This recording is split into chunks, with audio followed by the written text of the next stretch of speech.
He didn't do for me the thing that I wanted him to do. And the question is, are you going to leave too?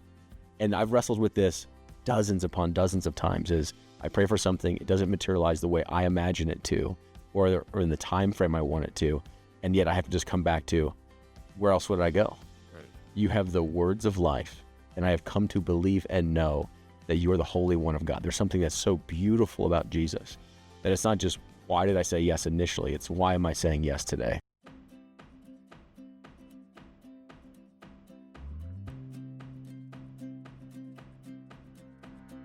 Welcome to The Weekly, a podcast brought to you by Calvary Bible Church. I'm your host, Jay Ewing. Thanks for tuning in. Like always, do me a huge favor. Visit calvarybible.com, click your campus, find out what's happening in your neck of the woods. Stay connected or get connected by visiting calvarybible.com. So glad you're tuning in this week on The Weekly. We're in John 6. We have none other than the senior pastor of Calvary Bible Church, Thomas Milburn.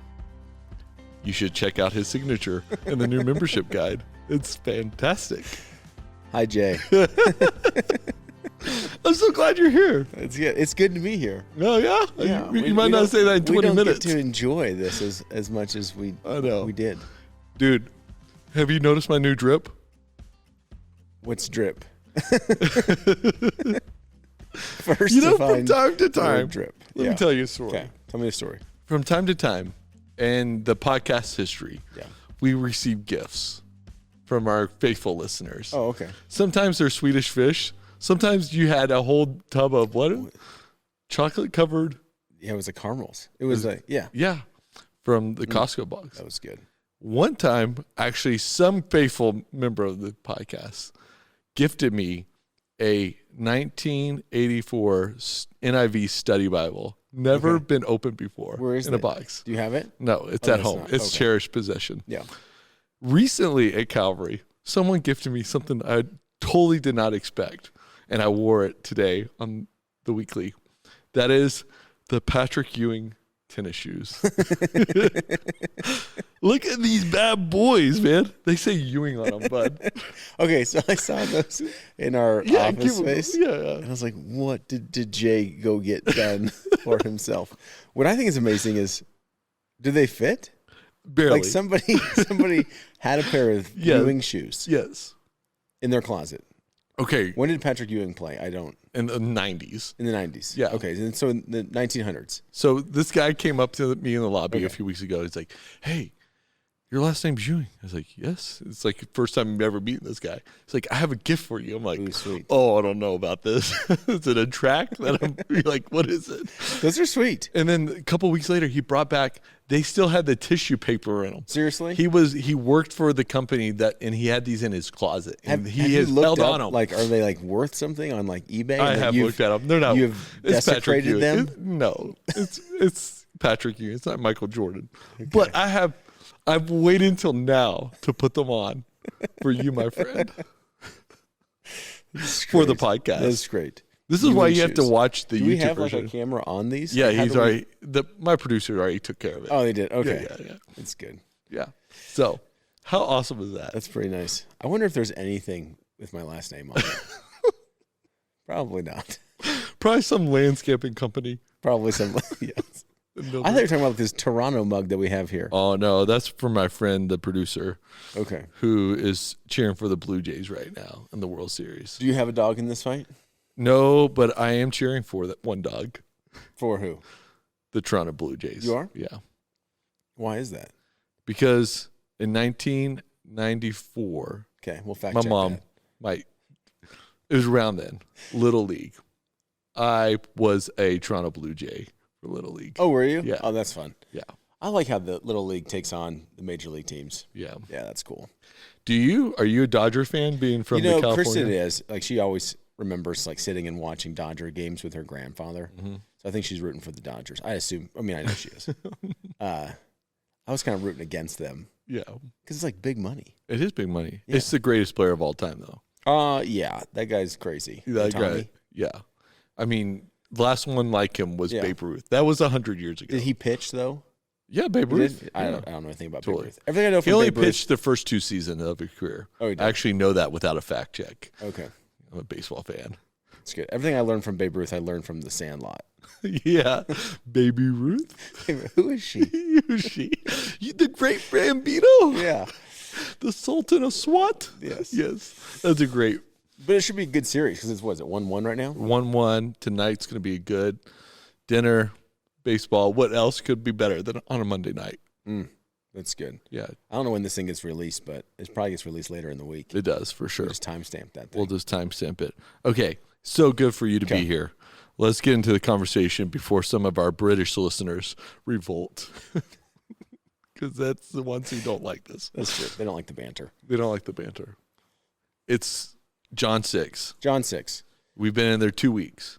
The first half of the weeks were about the feeding of the 5,000, which might be one of the greatest Sunday school stories of all time.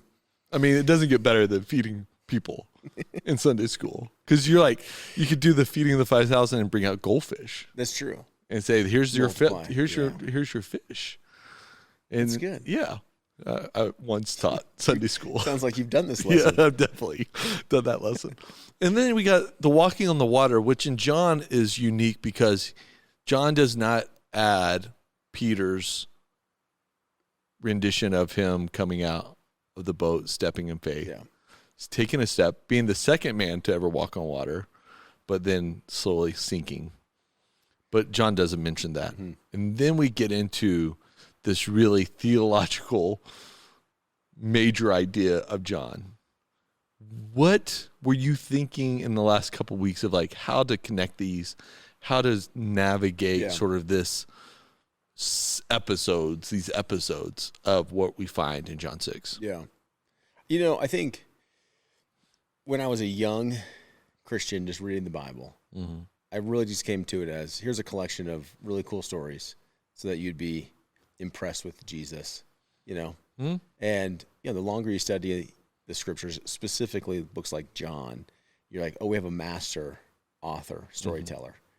And specifically, he actually tells you that he's doing this, right? Yeah. There's more stories than what I've included. And I've selected these stories, and he's put them in a certain order. So it's not like, this is not like necessarily chronological all the time, but these have been curated so that the author's intention of connecting who Jesus is revealed. Yeah.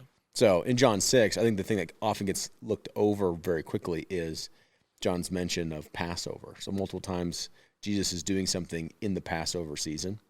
That is giving you a lens to evaluate everything through. So if you're thinking about Passover, you're thinking of the Exodus, you're thinking of freedom, you're thinking of signs and wonders, you're thinking of, you know, Exodus through water. Yeah. You're thinking about manna, bread from heaven. You're thinking of water from the rock. You're thinking about a formation of people. I mean, there's a lot that's in your mind. And that's the lens in which John wants these episodes to be viewed from.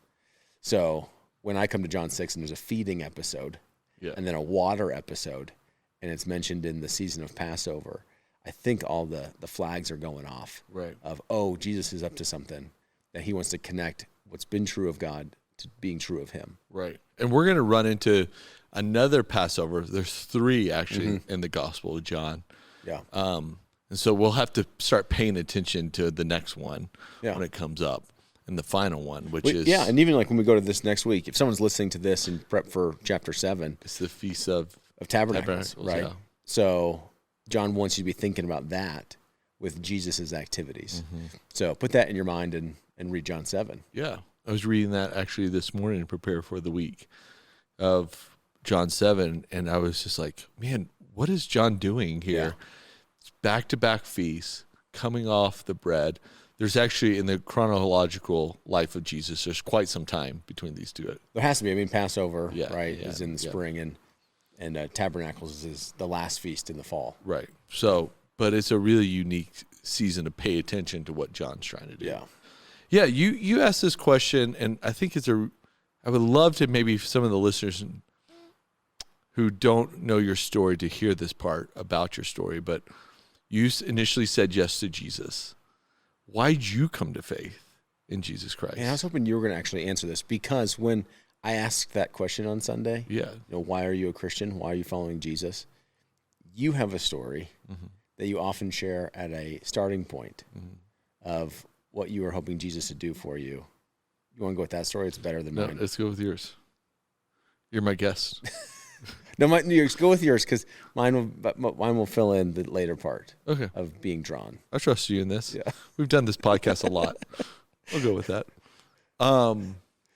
Yeah, initially I came to Jesus. There's so many factors of why you say yes to Jesus. Actually, let me just say this. I think Jesus says, great, I can use that material. Totally. So how you came to Jesus, it's not a quality of how cool you are or how great of a follower of Jesus you are. Right. He can always use the material you say yes to. We learn that in the Gospel of John too. But I came to Jesus. One of the main reasons is I wanted the Lord to put my family back together in a way I didn't know how. And I knew just like reading the gospel narratives and miracles, he could do it. Mm-hmm. If he can raise someone from the dead, he can do anything he wants. Yeah. And so I initially came to Jesus because I knew if I came to Jesus, somehow my family story would solidify and change because of his great work. And it did. And to full credit, it's just a beautiful story post me coming to the Lord of my family, my mom and my dad, both married believers. I came from a divorced family. They all love the Lord. My mom encouraged me in the scriptures. My dad does now too. It's just a crazy story. However, it wasn't until probably about 12 years ago, 15 years ago, I realized oh man, I was incapable of myself coming to Jesus. It was his drawing me in that was the work that was needed for me to say yes to Jesus. And John 6 talks about that work. Yeah. With the Father. So yeah, your story, that is so helpful to think. There's a factor in our life that we said, oh man, this is a cause to follow Jesus, right? And I think the bigger question, and maybe this is more from Sunday, it's what caused you to follow Jesus? Mm-hmm. And then why are you still saying yes to Jesus? Mm-hmm. Perry did a really nice job on the Boulder campus because he did his sermon arc, and at the end he just makes this observation that these crowds that were following Jesus no longer follow Jesus. Yeah. And it's not because of something Jesus did, it's because of something Jesus said. Yep. And so they were following him because they, as Jesus says, they ate their fill, right? Yeah. They're looking for more physical bread. They literally hop in boats and come across the water and try to find him the next day. Yeah. Yeah. And he's like, okay, you're seeking me not because you saw signs and it's leading you to belief in me, because you saw signs and you want more of the physical bread. So stop working for that. But the question is okay, if that brought you to Jesus, great. Can you continue to follow the Lord? Can your faith grow and trust in him? And that's where the disciples in this episode prove beautifully faithful, is that they don't have any more understanding, I don't think, in what Jesus had said.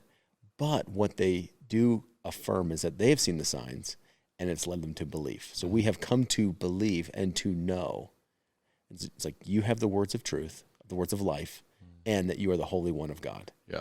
And it's that is what has anchored me, because I'm coming just seeking forgiveness. I had, caused so much harm in my own life and the lives of other people that it's I just need to be forgiven, and I need shame and guilt, condemnation to be removed, and Jesus offered that. But I also remember being at several episodes, one in particular, being married and being in the hospital where we had some health issues, and I'm just pacing the hallways of the hospital, praying to Jesus, Jesus, you need to do this. If you are real, if you answer prayers, you have to do this. And no resolution for medical treatment that I thought that would happen. And then it's wait a minute, so that didn't get answered.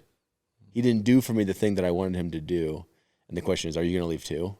And I've wrestled with this dozens upon dozens of times, is I pray for something, it doesn't materialize the way I imagine it to, or in the time frame I want it to, and yet I have to just come back to, where else would I go? Right. You have the words of life, and I have come to believe and know that you are the Holy One of God. There's something that's so beautiful about Jesus That it's not just, why did I say yes initially? It's, why am I saying yes today? Right. I love that, because in my life group on Friday night, we talked through the text, which was super helpful. And one of my friends in the circle said, yeah, but isn't it interesting, the prayers that Jesus doesn't answer in your life, eventually you have perspective later on in life, and you're like, I'm glad you didn't answer it that way. Well, that's why Garth Brooks writes a song, Unanswered Prayers. Oh, yeah, true. Does he write that song? Yeah, he does. That's so funny. Right? Yeah, that's a funny reference. But I was like, that makes sense too in that situation of like, I don't know your story in the hospital, but like, obviously the Lord has something else in mind. Yeah. And it might not be clear today. It might not be clear tomorrow. It may never be cleared on your sort of landscape of your timeline with him. But I'm going to fix this microphone. Yeah. Sorry. It is in his will, and some reason he said no. Yeah. And that's the thing. It's like, I'm learning to always trust him. Like, he's just trustworthy. And I mean, 1,000 times over, he has proved himself to be trustworthy. And so I don't need to understand. It really is like the more that I've walked with him, the more that I've witnessed his, surprising answers to prayers, the more I just say, whatever the outcome, I consent. Yeah. That's just who he is. I consent. Yeah. I see that even, just a really practical example of that is even I went to Bible college. Mm-hmm.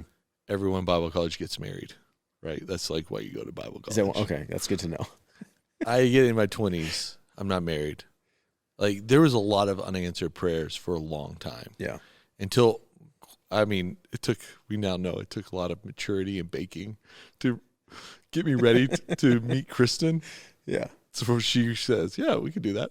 I can just see her praying like, Lord, I want a husband. Yeah.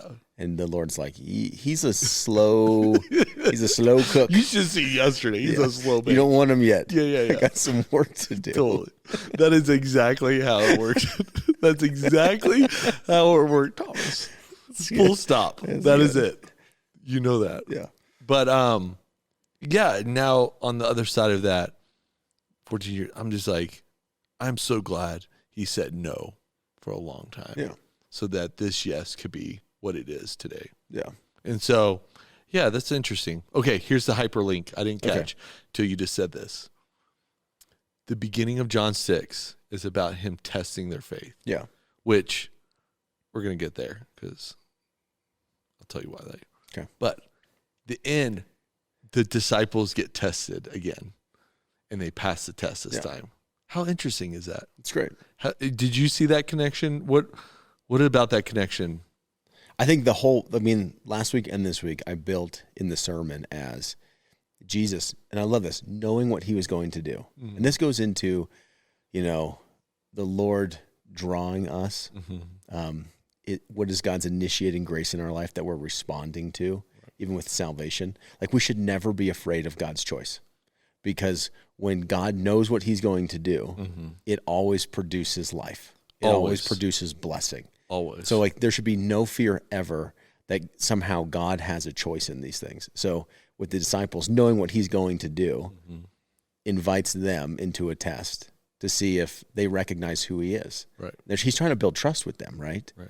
And so then when he goes through the hard teaching and everyone leaves because they don't trust Jesus, the disciples pass the test and they say, here's what we know. Yeah.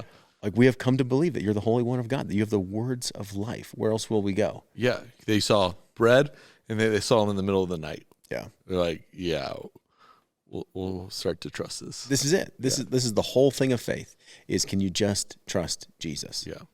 Now, that trust is based upon real action. Yeah. Like, I mean, that's another thing. Well, it's like we talked about trust. this, where it's like the what is it? The faith matrix or whatever cycle is basically says this, like, there's a problem, okay, or whatever, there's a challenge that you can't resolve, and so you have to take a risk. In order to take the risk, it requires faith. So I'm going to have faith, and then by taking this risk in faith, what I see is God's activity in my life, and maybe it's not immediately, but it's over time, which produces hope, right? Yeah. And when you have more hope, then the next time that there's an issue, you're willing to risk again which takes faith, which produces hope. Right. And so it's this constant cycle of where do you find yourself right now? Maybe it's financial, maybe it's relational, maybe it's with your sin, maybe it's you need wisdom, discernment, whatever, it doesn't matter. Are you willing to trust the Lord in it? That's the risk part. Right. And see what he does. And then after seeing what he does, it produces the hope, which allows you to take the next step of faith. Yep. That's the faith cycle. So it's pretty simple to say, how do you know if you're living by faith or not? Well, tell me the risk that you're taking with Jesus through faith. Yeah. And if there's nothing in your life, because it's all buttoned up and you've got all the strength, it's like, well, currently you're not living by faith. Right. Yeah. Amazing. Anyway. I think it's Robert Mulholland, The Spiritual Journey. Is that what it is? My producer. Critical Journey? Maybe. He'll look it up and give us a good, we'll drop it in show notes because that's a good book. All right. You said yesterday that you were going to answer the No, I said that we would talk more about it in the podcast, and you're here now. You were going to answer the predestination question. That's what I heard. That's good. I don't know what you said, but that's what I heard. That's what you heard? That's fine. That's fine to hear that. It's an interesting passage. Let's get it. Here's what it is. This is where I think it is. Well, tell what the passage is first so people have context. Okay. Right. So Jesus is talking about John 6. I'm the bread of life. Yes. Right? And then he has these two teachings, like two parts of it. One that offends, I think, the Jewish sensibilities. Yes. Which is eat my body and drink my blood. And they're like... this is a hard teaching. Yeah. But I think also baked into that hard teaching is you can't come to me unless the Father draws you. Is that verse 44? I think it's 6:44. Let me get there. 44. No one comes to me unless the Father who sent me draws him, and I will raise him up on the last day.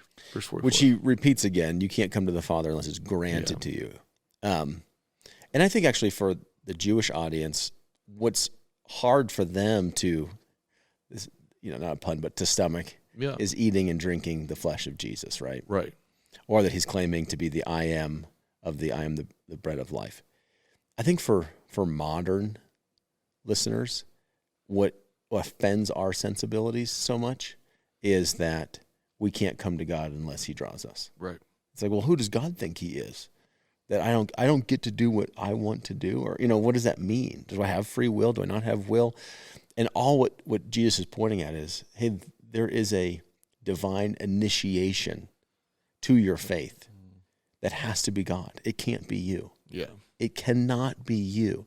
And if it is you, then to the bottom foundation of our faith, you have eroded grace. Mm-hmm. Because if it's anything other than the benevolent initiation of God, it is something other than the benevolent grace of God. That's kind of the conclusion I would come to.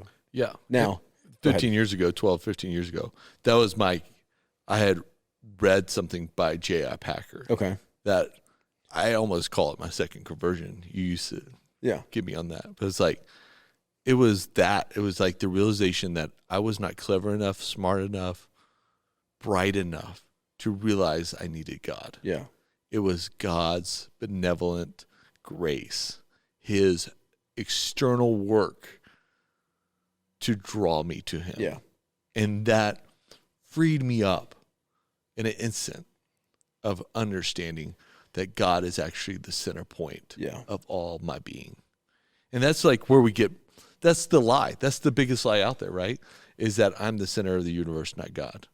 And the greatest truth you can tell yourself every morning is that I'm created by God. It is God who does this. Which I think is, it's so good for several reasons. Now, you can unpack this as far as you want, and we won't have time to unpack everything. There's just a couple thoughts to put in your brain. If he's the divine initiator of all faith, of all belief, then it is purely grace, right? So even if we would say, well, why are you a Christian? Well, I believe in Jesus. Well, why do you believe in Jesus? Well, I looked into the Gospels and believed the historical records. Or like my story, I was overwhelmed by my own sin, my guilt, my shame, that he offered forgiveness from it. It's like, okay, well, what makes you so special? Yeah. And it's like, well, there's nothing so super, super special about me. There's something super special about God. And so, again, it reminds me that, you know what? I'm no better than anyone. It's not like I figured it out, like you're saying, or I'm more clever, or I just experienced my brokenness and some other people don't experience their brokenness. It's, no, God was gracious and initiated. And what it does for me is it helps me when you're seeing the scriptures. We'll get to the other side of it. But what it does for me is it makes me so motivated to share the gospel with people. It's funny to me that like people who believe in more of an election are more resistant to sharing their faith. I don't know why. Because what it means is that no one is outside the grace of God. Like there's a lot of people like that you meet and you go, man, they would never choose to follow Jesus. That's probably right. Yeah, that's very accurate. But I don't know if the Lord's going to like just capture their heart. So like I want to share my faith with everybody, and the hope that it's guaranteed to be successful. Like God's not going to allow the gospel not to produce work amongst people's lives. And so I think of like Paul, this is 2 Timothy 2, where he says he's in chains, but the gospel's not changed. And he says, I endure everything for the sake of the elect. Yeah. Now it's weird because you're like, wait a minute, shouldn't it be I endure everything for the sake of the opportunity or to reach as many more? It's like, no, I endure everything because I know that God has guaranteed a response.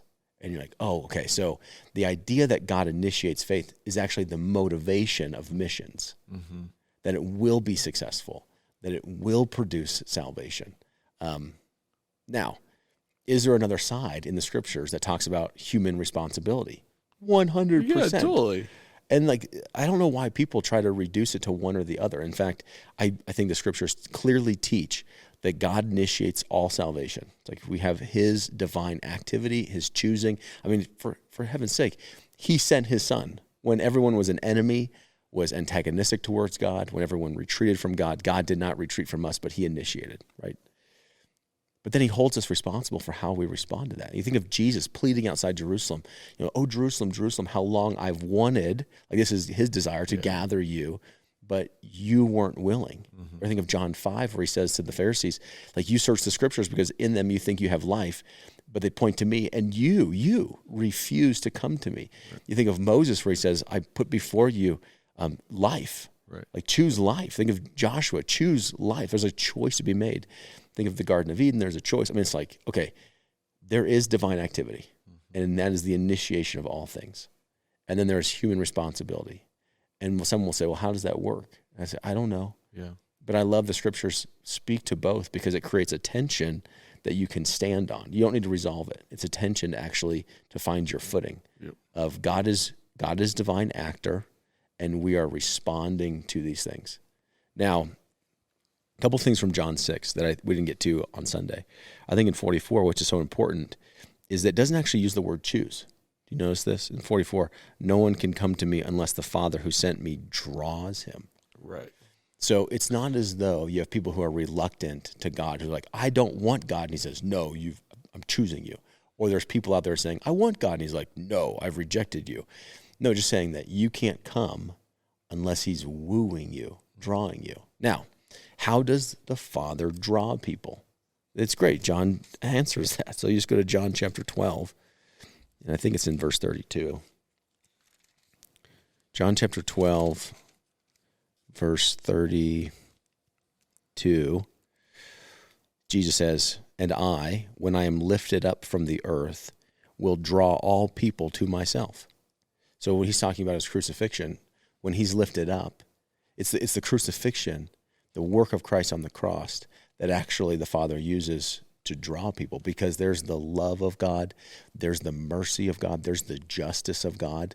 This is how he is going to draw people.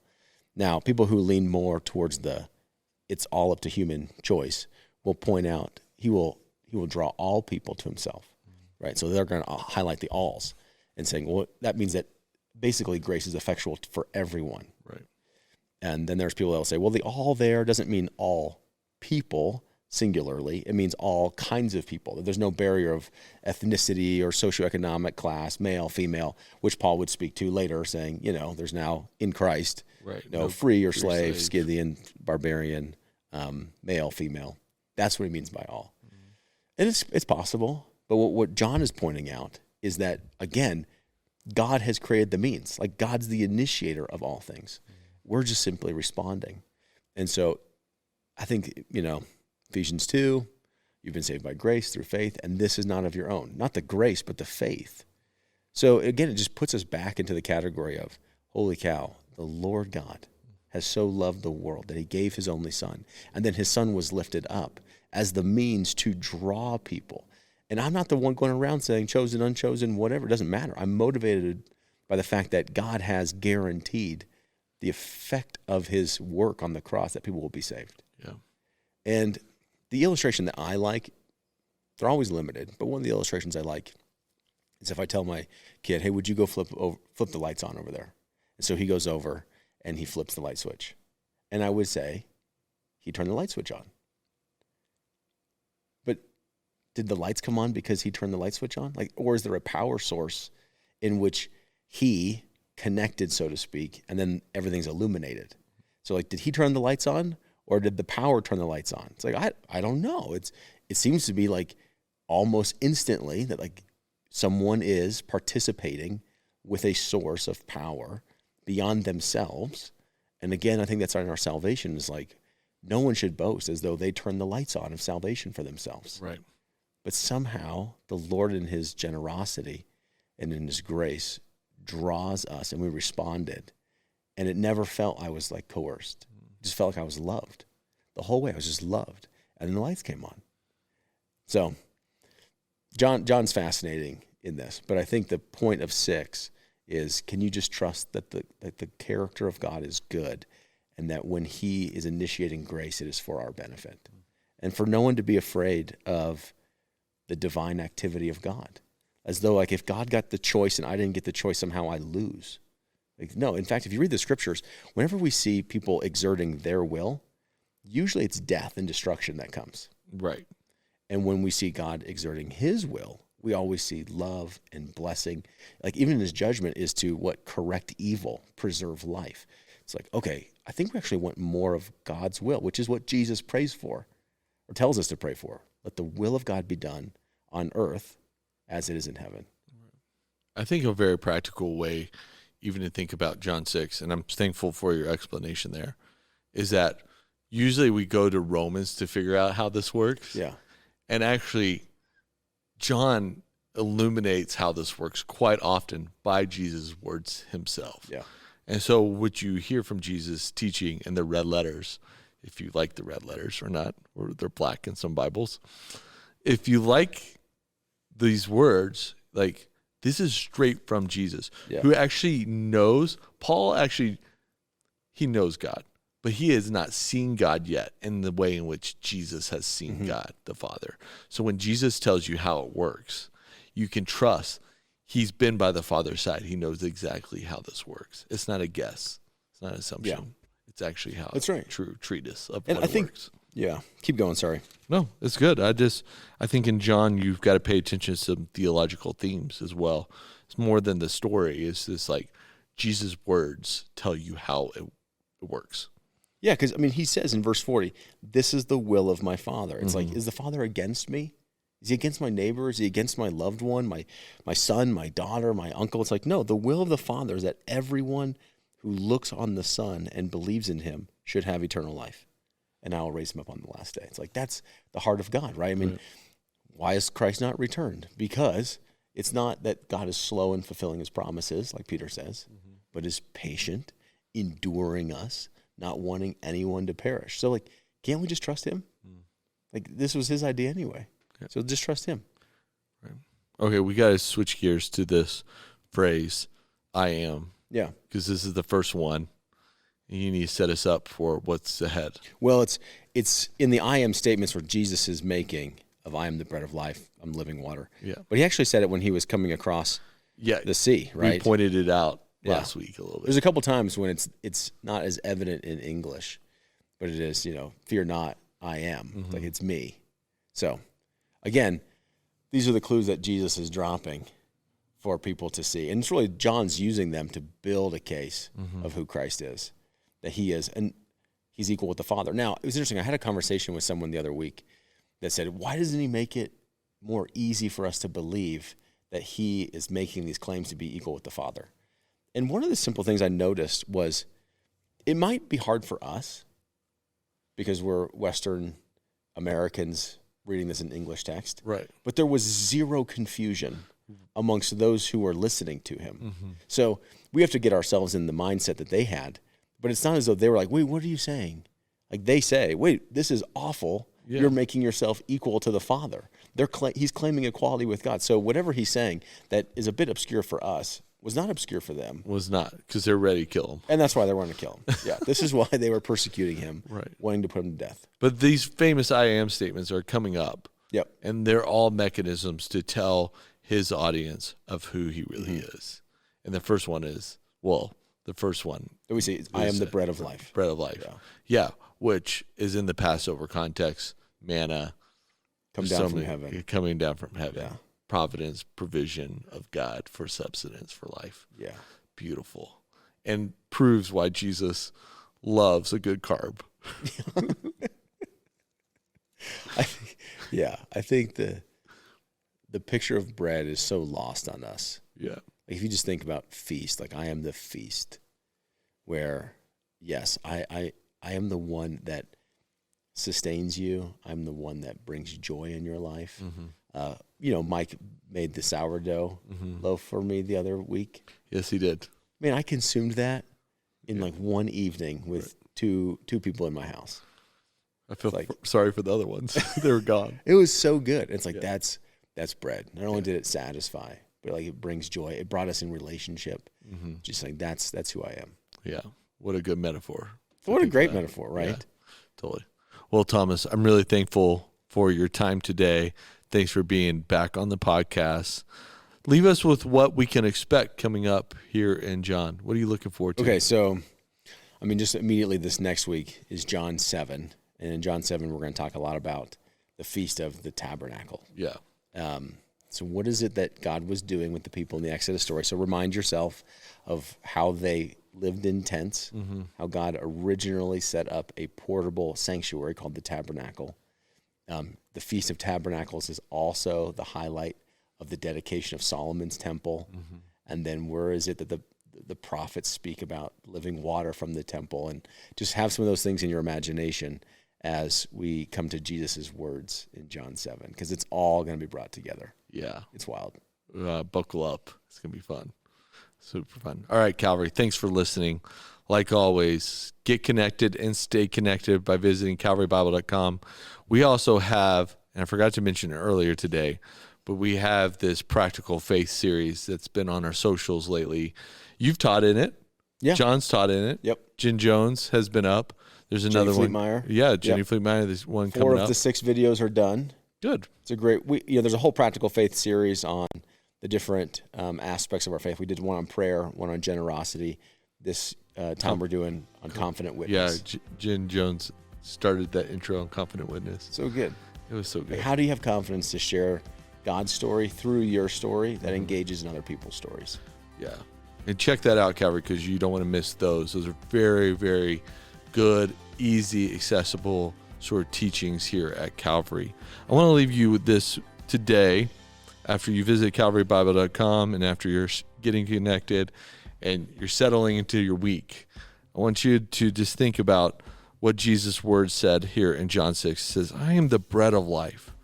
Whomever comes to me shall not hunger, and whoever believes in me shall never thirst.